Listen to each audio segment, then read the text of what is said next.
My name's Cameron Cole. I ride for Team Lapierre International. I am 24 years old.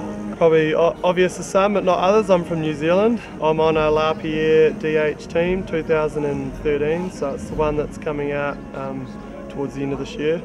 It's pretty much a stock bike. It's an XL. I think they're bringing out a new size next year, the XL, which is the same as what I'm on. Blinky's on the same one as well. As for the geometry, it's 63-degree head angle, it's just under 15 for the BB height. I think it's 14.9ish.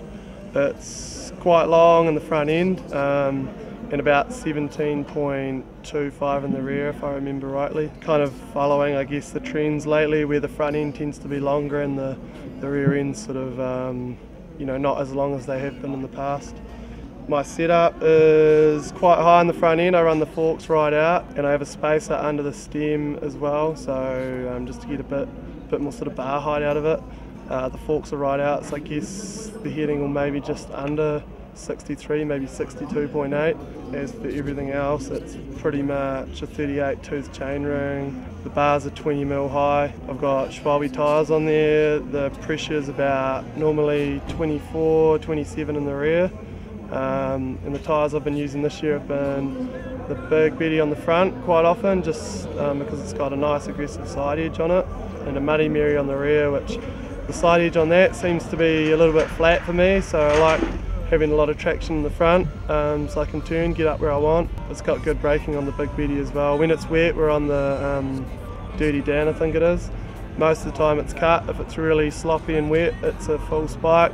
But we do cut the very side knobs off, as they tend to pull you out of the ruts a little bit earlier than you want. Suspension, we've gone a little bit softer just recently. Found a few new settings after Wyndham. The tracks in the US seem to be a little bit flatter, where like here in Val d'Isole, I think we sort of tend to keep it a bit softer in the rear, so the balance is a bit more even on the tyres, I'd say, for the steeper tracks, and just sort of keeps me from feeling like I'm going over the bars, which I guess no one really likes that feeling. So when you're hitting the holes aggressive, you need the front to stay up and the back to also eat the bumps but not be too soft, so you're running out of travel all the time.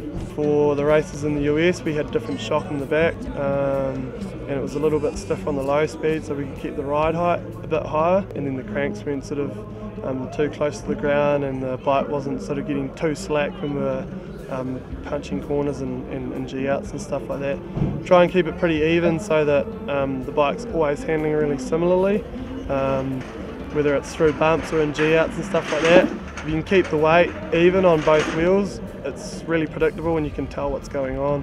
The brakes, I like them to come in a little bit. It's a new brake from Formula this year. It's got the adjusters on it for reach and pad contact. Run those kind of pulling quite a bit, and then pulling in a little bit as well, so they're grabbing quite close to the bar, just so I can keep my sort of arms in a good kind of ride and dungey position, I guess. Grips, ODI, Ruffians, seat, Stelle Italia, nice and light, carbon seat post, carbon seat as well, just to keep it light across the top of the bike. Tram through the drivetrain, medium-sized cassette. It's I think 11 to 23, sometimes a 25. For some courses we try and put a 39 on, like Wyndham. It was quite fast at the bottom, and there was a lot of pedalling along the flat, so you really needed to keep a good gear for that whole bottom section. Here it's not too much of an issue. We try and go back down to like a 38 or something, so that we have that clearance where there's rocks and stuff like that under the bike. We try and keep it up off the ground a little bit, so we're not hitting any dirt or rocks or anything like that. Any special custom mods? Not really. Sometimes a bit of moto foam on there just to keep the mud out. Other than that, not really. It's pretty standard really.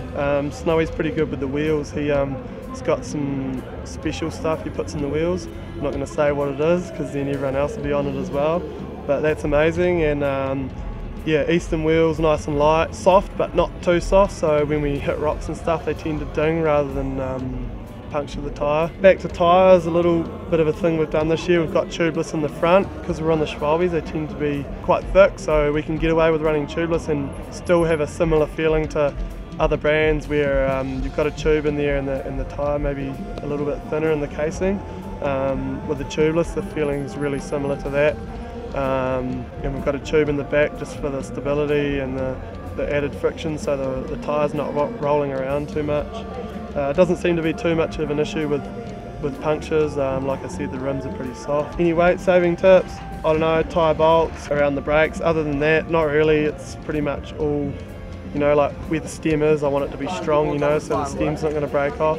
Tyre bolts are a bit sketchy there, you know, for a big guy like me. And obviously all the linkage bolts, they're all alloy and stuff like that. Lapierre do a good job to keep the weight down and stuff with that.